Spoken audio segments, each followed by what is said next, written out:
Nous avons dit que Christ a souffert pour rétablir l'obéissance dans la nature humaine. Et il nous livre une nature humaine qui est maintenant rendue capable, par sa lutte, d'obéissance. C'est ça, l'obéissance de Christ, la victoire de Christ, que nous devons nous approprier par la foi. Donc la souffrance de Christ nous apprend l'obéissance, et la souffrance avec Christ aussi, nous maintenant, si nous souffrons avec Christ, nous régnerons avec lui. La souffrance avec Christ nous apprend à nous aussi l'obéissance.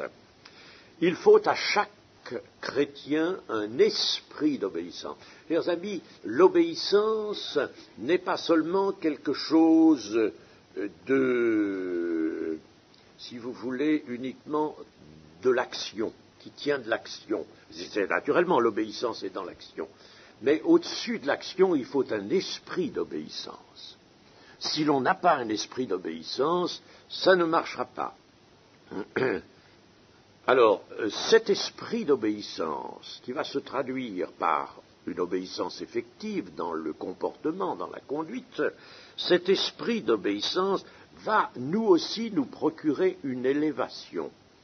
Nous avons vu que Christ, après avoir été élevé à la perfection, nous avons lu dans notre texte, c'est toujours dans l'humanité qu'il s'agit. Dieu n'a pas besoin, lui, d'être élevé à la perfection.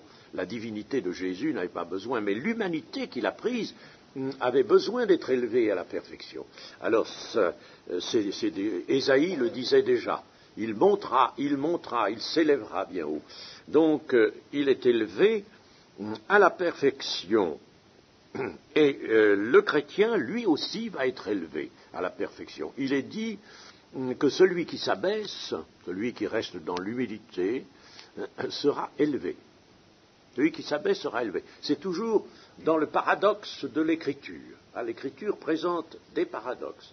Celui qui, pour vivre, il faut mourir. C'est le grand paradoxe. Mourir à soi, mourir au péché. Il faut mourir pour vivre. Pour être fort, il faut être faible. Il faut être faible. C'est dans la faiblesse, dit Paul, que se trouve pour lui la force. L'obéissance est d'abord un esprit et une manifestation de foi. Elle est la foi qui se soumet à la volonté de Dieu. Nous l'avons déjà dit, sans que la volonté de Dieu soit faite, il n'est pas possible d'être sauvé.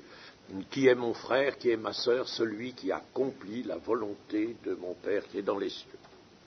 Ce que le chrétien possède d'esprit d'obéissance, ce que le chrétien a en lui d'esprit d'obéissance, est la mesure de ce qu'il possède de Jésus-Christ.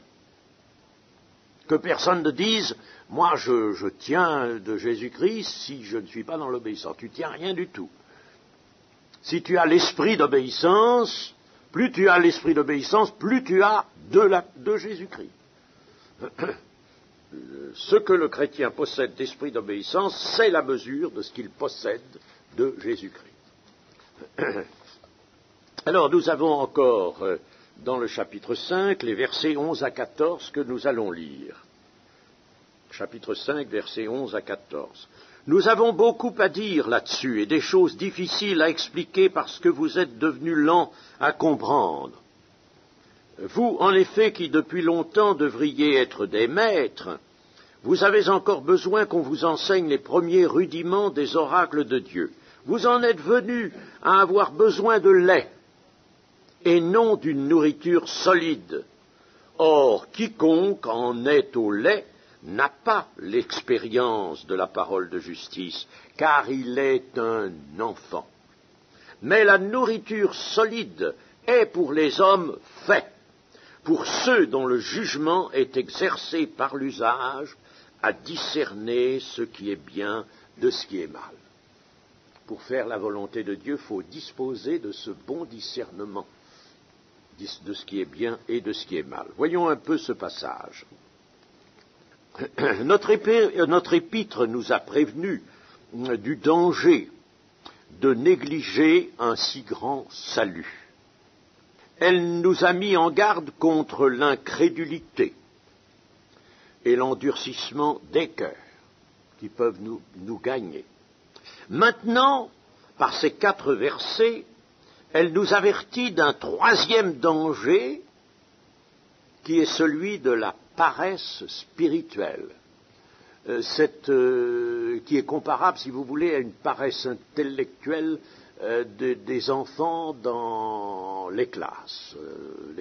Par exemple. Dans les classes, vous voyez des enfants qui sont tout aussi intelligents ou tout autant de capacités que d'autres, mais qui stagnent, qui n'avancent pas, qui n'apprennent pas bien.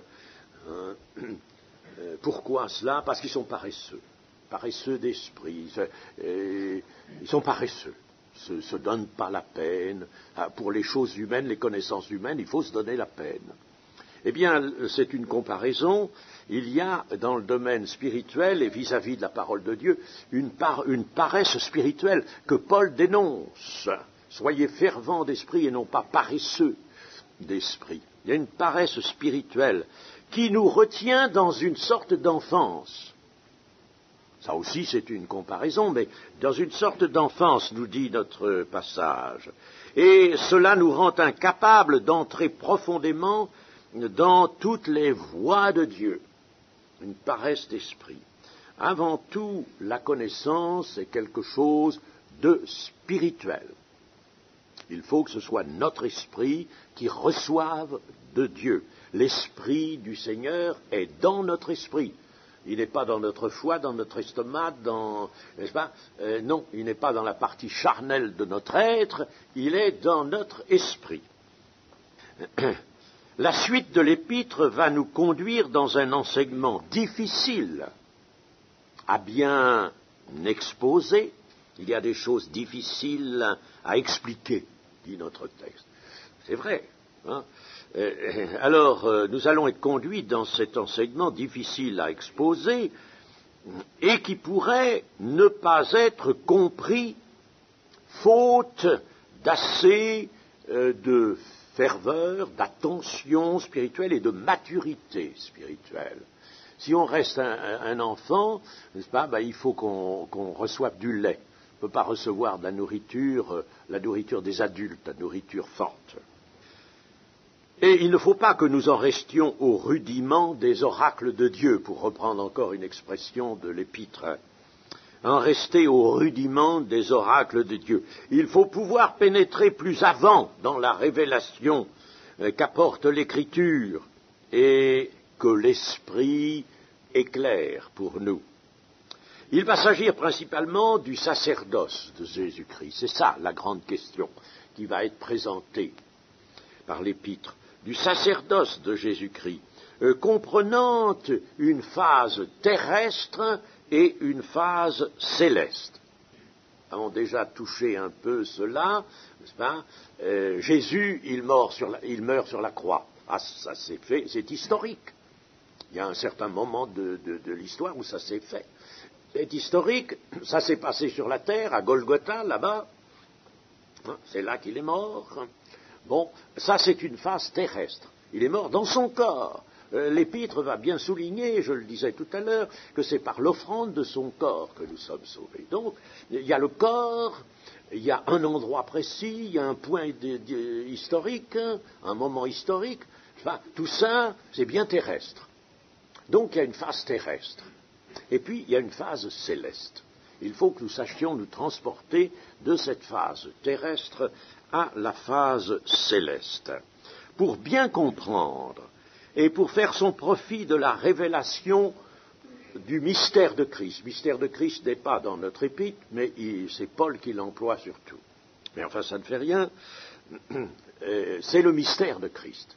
Mystère de Christ parce que ça ne se comprend pas autrement que par la foi, une foi qui cherche, une foi qui veut pénétrer, une foi qui demande à Dieu. Alors le mystère s'ouvre. Donc c'est un mystère, le mystère de Christ. Pour que la révélation du mystère de Christ soit bien ouverte, il importe d'avoir le cœur bien disposé et de pouvoir recevoir la nourriture des adultes, la nourriture solide. Bien sûr, certains chrétiens paraissent se contenter du savoir élémentaire, c'est-à-dire de savoir qu'ils sont sauvés, que leur place dans l'Église est une bonne chose, ils en sont satisfaits, ils se montrent même ponctuels, ils participent au culte du dimanche, ils usent de la prière, peut-être modérément, mais enfin ils usent de la prière, et puis, cela fait, ils laissent le temps aller. Allez, va, le temps marche, il laisse aller.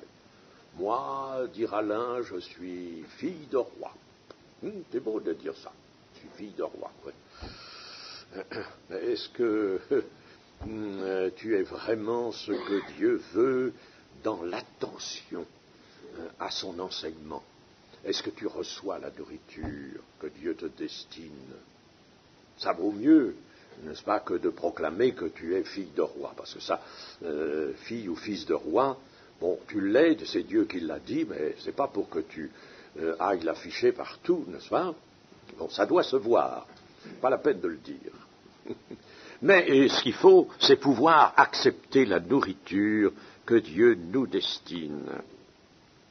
Et il ne faut pas laisser le temps aller, c'est-à-dire se laisser aller à l'insouciance et à l'indolence, à la paresse.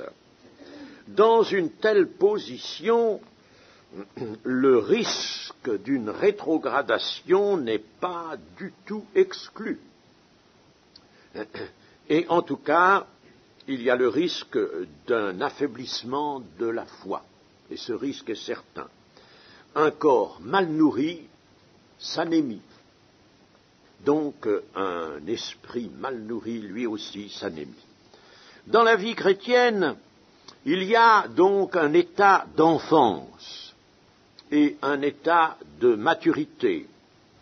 Entre les deux, il y a sans doute une adolescence. Oui, bien sûr, c'est comparable à la croissance physique. D'ailleurs, nous sommes amenés à cette notion par l'Évangile lui-même, qui nous présente Jésus qui croissait en grâce, en stature, en grâce devant tous les hommes, et en stature, c'est vrai, il grandissait en stature physiquement, en stature moralement, son humanité se développait, il était agréable à tout le monde, parce qu'il n'y avait pas de péché en lui, hein. Eh bien, sa nature s'est développée, hein, et ça c'est une image qui nous montre que nous aussi, chrétiens, même si nous sommes devenus chrétiens à 30 ans, à 40 ans, à 50 ans, à 60 ans, ou même à 80 ans, n'est-ce pas? Eh bien, nous sommes venus dans l'enfance spirituelle. Une enfance qui était agréable, peut-être, n'est-ce pas, parce qu'il y avait là le feu du premier amour, mais il fallait grandir. Le feu du premier amour ne subvient pas à tous les besoins de la croissance, il faut de la nourriture. Donc il y a un état de maturité à rechercher, c'est ce que notre passage appelle l'homme fait, l'homme mûr, l'homme mûr. Comme il en est de nos personnes physiques, donc il y a une croissance nécessaire qui est inscrite dans le plan de Dieu. Il faut vouloir grandir. Nous avons vu quelquefois parmi les infirmités de ce monde des êtres humains âgés déjà, 25 ans, 30 ans et plus, dans des petits berceaux. Vous n'avez jamais vu ça? Moi j'ai vu, c'est quelque chose qui vous remue, vous savez. C'est affligeant, quelque chose. Un être de 30 ans, 35 ans, dans un petit berceau. Dans un berceau. Il faut le traiter comme un enfant. C'est une infirmité, je ne sais pas quelle est exactement sur le plan médical, physiologique, ce qui produit ça, je ne sais pas. Mais c'est vraiment épouvantable à voir. Un être humain qui n'a pas grandi, qui n'a pas cru. eh bien, voilà, n'est-ce pas, ce que nous serions sur le plan spirituel de la vie nouvelle, si nous ne croissions pas. Il faut vouloir croître. Dieu fait croître, nous dit Paul. Paul, il a arrosé, Apollos a arrosé, c'est Dieu qui a planté, c'est Dieu qui fait croître. Si nous n'avons pas été plantés par Dieu, nous ne sommes pas une vraie plante qui va pouvoir croître. Mais nous avons été plantés par Dieu, et c'est Dieu qui va faire croître. Mais il faut arroser la plante et nourrir la plante, ça, c'est la parole de Dieu qui s'en charge. Il faut donc recevoir et assimiler les vérités révélées au moyen d'une intelligence spirituelle, non pas l'intelligence de tout le monde, mais cette intelligence dont la Bible, le livre de Job notamment, nous parle en nous disant « Tu l'as vue, toi, cette intelligence? As-tu vu d'où elle vient? Où est sa source ?» Sa source, j'ai jamais trouvé, jamais vu. J'ai cherché dans le monde, j'ai jamais vu la source de cette intelligence-là. Bon, ben, elle vient d'en haut. En effet, elle est en haut, tu ne peux pas la trouver sur la terre. C'est l'intelligence et la sagesse spirituelle dont parle aussi Paul dans 1 Colossiens chapitre 1. Intelligence. Alors, il nous faut la mise en jeu de cette intelligence. Si nous sommes chrétiens, nous avons été transformés, régénérés, renouvelés dans l'intelligence spirituelle. Et il faut se décider à sacrifier le visible pour l'invisible. Il faut concevoir la vie chrétienne non à travers de tous les gestes, de tout ce qu'on peut faire dans l'église ou chez soi, mettons, n'est-ce pas? C'est pas l'édition de notre Bible, c'est pas les petits tableaux qu'on met, n'est-ce pas? C'est pas ça qui importe, c'est pas les petites avanies qu'on peut rencontrer dans la vie de l'Église. Ce qui importe, il faut chercher l'invisible. Ce n'est pas dans le visible que les solutions sont. Dans le visible, il y a les solutions se manifestent, mais les solutions ont leur source dans l'invisible. L'apôtre Paul nous dit dans 2 Corinthiens, nous ne regardons pas à ce qui est visible, nous regardons à ce qui est invisible. C'est-à-dire, nous ne regardons pas aux apparences, n'allons pas nous fier aux apparences. N'allons pas nous fier à ça quand on me dit, par exemple, « Ah, vous êtes chrétien évangélique, comment faites-vous la communion? Qu'est-ce que vous faites? Ceci, cela, n'est-ce pas? Prenez du pain. Ah, bon, et quel pain? Et ceci, et cela, n'est-ce pas? Oui. Bon, mais tout ça, c'est du vent, c'est de la vanité, c'est quelque chose qui nous égare. Peu importe le pain que je prends. Et qui importe, c'est que j'ai le bon esprit et que je sois nourri par l'esprit, c'est que je regarde à l'amour de Dieu, c'est que je regarde aux promesses de Dieu, c'est que je regarde au sacerdoce de Jésus, je regarde dans les choses invisibles, je ne regarde pas les choses visibles, les apparences, même s'il s'agit du cadre religieux. Si le chrétien en est encore au lait, il ne parvient pas à acquérir l'expérience de la parole de justice, nous dit notre texte, c'est-à-dire qu'il ne connaît pas vraiment toutes les ressources que peut procurer la parole de Dieu bien assimilée. Il ne sait pas s'en servir, il est maladroit. Comme un enfant à qui on donne des outils, n'est-ce pas? Il est maladroit, il ne sait pas s'en servir. Il n'a pas encore appris comment cette parole bien mise en pratique peut rendre fort et vaillant. Il ne sait pas ça. Face aux circonstances de l'existence, dans lequel le diable se manifeste, hein, parce qu'il y a des circonstances où le diable, là, est tout à fait présent, face aux circonstances de l'existence, il ne sait pas s'armer du pouvoir de la parole, il ne sait pas l'adapter à ses expériences, et il ne vit pas selon les principes de l'Évangile. Il convient donc d'arriver tout d'abord à assimiler la nourriture solide, celle qui est pour les hommes mûrs, c'est-à-dire à bien comprendre par l'esprit les enseignements divins pour avoir un cœur bien éduqué, bien disposé, un cœur rempli de la lumière d'en haut. Ensuite, l'usage de la vie chrétienne doit procurer de mieux en mieux, de plus en plus, une capacité de jugement sur tout. Paul dira dans 1 Colossiens 2, nous jugeons de tout. Ce n'est pas de la prétention, hein, nous avons la pensée de Christ. Voilà l'homme mûr, nous jugeons de tout. Capacité de jugement, de bon jugement, et nous discernons alors le bien du mal. Quelle terrible chose que de ne pas pouvoir discerner le bien du mal. Discerner ce qui est saint et ce qui est profane. Voilà, nous retombons encore, n'est-ce pas, vraiment là à ce que nous avons à redouter dans notre temps. Nous ne savons pas discerner ce qui est saint de ce qui est profane. Alors maintenant, nous voyons dans nos églises, le profane prend la place de ce qui est saint. Ou alors on le mélange, on fait un mélange de ce qui est saint et profane. Vous voyez, quelque chose qui bon, est peut-être spirituel, peut-être bon selon la parole, puis c'est mélangé avec toutes sortes d'autres choses, d'autres bricoles, n'est-ce pas, néfastes qui sont empruntées au monde. C'est terrible, il faut pouvoir distinguer cela.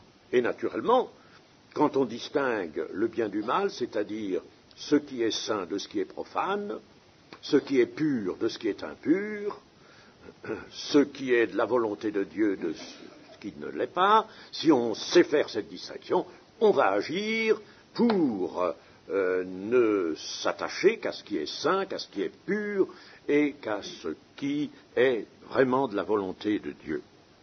Ainsi, l'homme fait, l'homme mûr, c'est un homme d'expérience.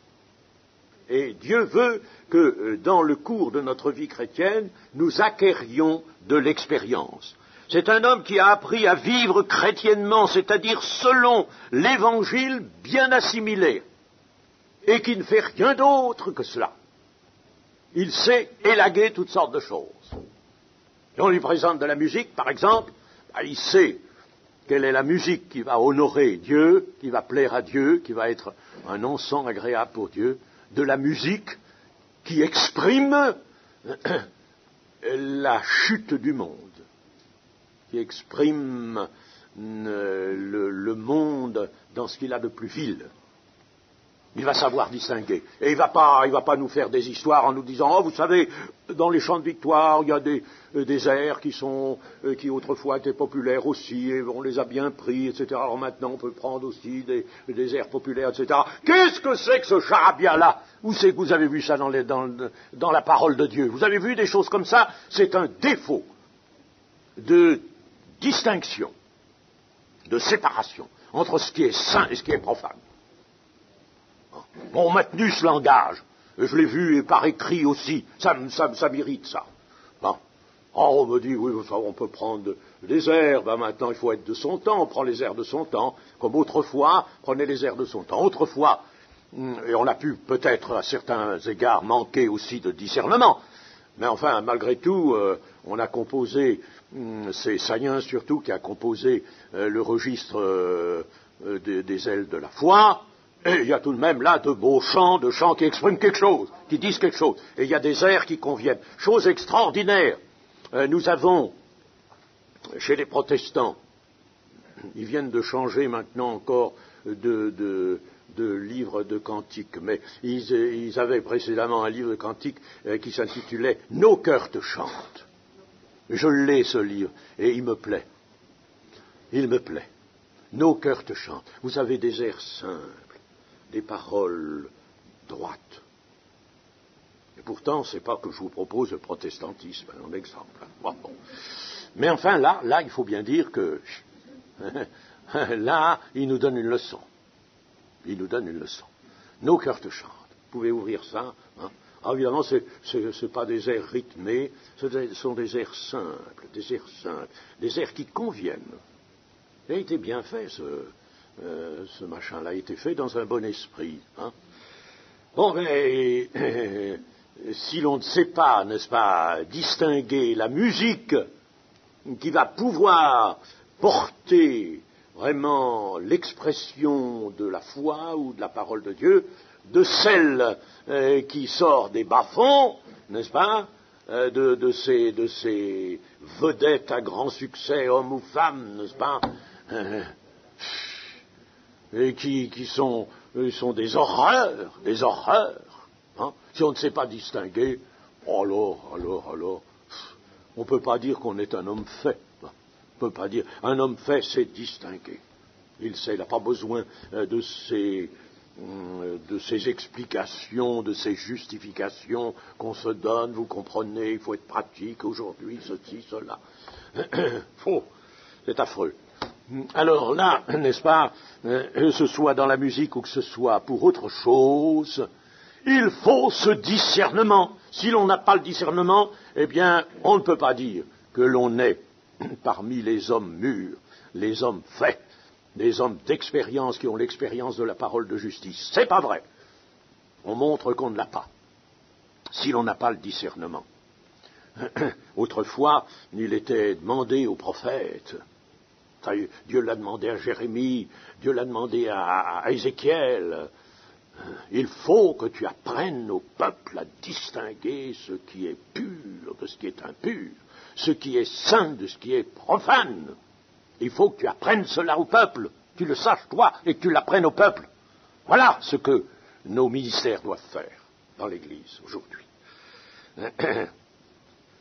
Il faut donc vivre chrétiennement selon l'Évangile bien assimilé et posséder une faculté nouvelle qui nous permettra le discernement, Paul dira le discernement des choses les meilleures, celles qui sont conformes à la volonté de Dieu.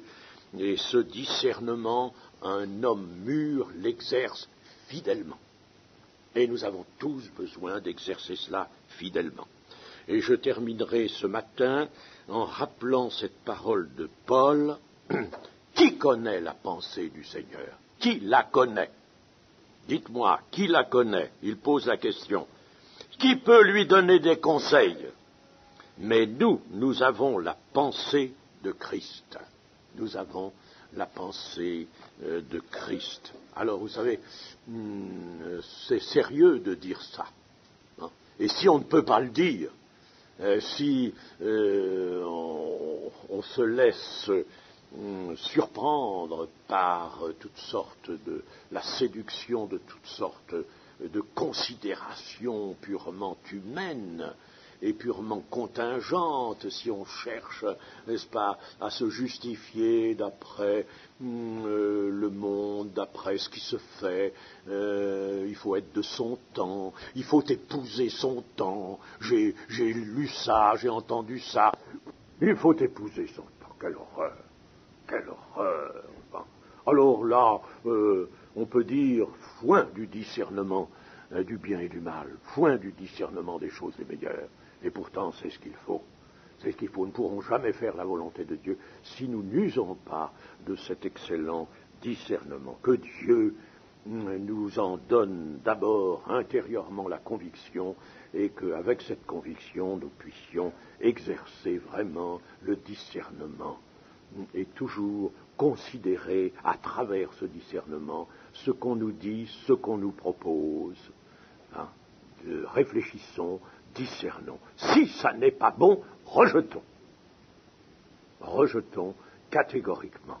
C'est ainsi que nous serons agréables à Dieu. Peut-être en souffrirons-nous, tant pis.